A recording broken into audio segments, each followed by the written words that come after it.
بسم اللہ الرحمن الرحیم۔ السلام علیکم۔ آج میں بیان کروں گا کہ پیغمبر حضرت نوح علیہ السلام کا بیٹا کس طرح اس عظیم طوفان میں غرق ہو گیا۔ پیغمبر حضرت نوح علیہ السلام کا بیٹا جس کا نام کنعان تھا، وہ صدقے دل سے آپ پر ایمان نہیں لایا تھا، بلکہ وہ منافق تھا اور اپنے کفر کو چھپائے رکھتا تھا، لیکن طوفان کے وقت اس نے اپنے کفر کو ظاہر کر دیا۔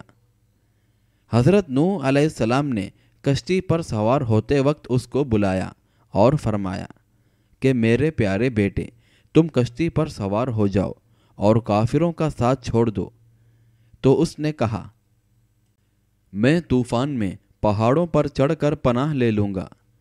تو آپ نے بڑی دل سوزی کے ساتھ فرمایا کہ بیٹا، آج خدا کے عذاب سے کوئی کسی کو نہیں بچا سکتا۔ ہاں، جس پر اللہ چاہے اپنا رحم فرمائے، بس وہی بچ سکتا ہے۔ باپ بیٹے میں یہ گفتگو ہو رہی تھی کہ ایک زوردار موج آئی اور حضرت نوح علیہ السلام کا بیٹا کنعان غرق ہو گیا۔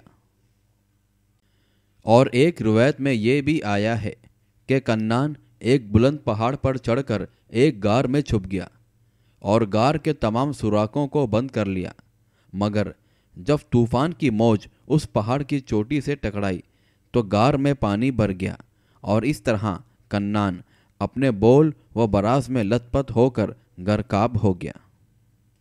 جیسا کہ سورہ الہود میں اللہ تعالیٰ فرماتا ہے، اور نوح نے اپنے بیٹے کو پکارا اور وہ اس سے کنارے تھا، اے میرے بچے، ہمارے ساتھ سوار ہو جا اور کافروں کے ساتھ نہ رہ۔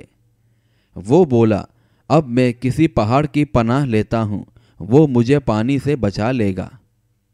نوح نے کہا، آج اللہ کے عذاب سے کوئی بچانے والا نہیں مگر وہ جس پر رحم کرے، اور ان کے بیچ میں موج آڑے آئی تو وہ ڈوبنے والوں میں سے ہو گیا۔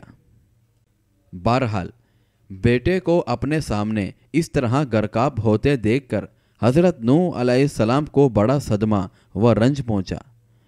آپ نے جناب باری تعالیٰ میں عرض کیا، اے میرے پروردگار، میرا بیٹا کنعان تو میرے گھر والوں میں سے ہے اور تیرا وعدہ سچا ہے اور تو ہم سب کا مالک ہے۔ تو اللہ تعالیٰ نے فرمایا، اے نوح، یہ آپ کا بیٹا کنعان آپ کے ان گھر والوں میں سے نہیں ہے جن کو بچانے کا ہم نے وعدہ کیا تھا، لہٰذا اے نوح، تمہارا یہ سوال ٹھیک نہیں ہے، اس لیے تم مجھ سے ایسی کسی بات کا سوال نہ کرو جس کا تمہیں علم نہیں ہے۔ تو حضرت نوح علیہ السلام نے کہا، اے میرے پروردگار، میں تیری پناہ مانگتا ہوں کہ میں تجھ سے کسی ایسی بات کا سوال کروں جو مجھے معلوم نہیں ہے، اور اگر تو مجھے معاف فرما کر رحم نہ فرمائے گا تو میں نقصان میں پڑ جاؤں گا۔ جیسا کہ سورہ الہود میں اللہ تعالیٰ فرماتا ہے، اور نوح نے اپنے رب کو پکارا، عرض کی کہ اے میرے رب، میرا بیٹا بھی تو میرا گھر والا ہے، اور بے شک تیرا وعدہ سچا ہے اور تو سب سے بڑھ کر حکم والا ہے۔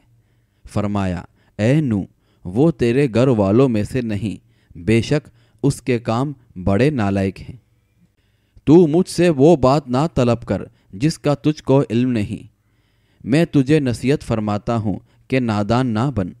عرض کی کہ اے میرے رب، میں تیری پناہ چاہتا ہوں کہ تجھ سے وہ چیز مانگوں جس کا مجھے علم نہیں، اور اگر تو مجھے نہ بخشے گا اور رحم نہ کرے گا تو میں نقصان میں پڑنے والا ہو جاؤں گا۔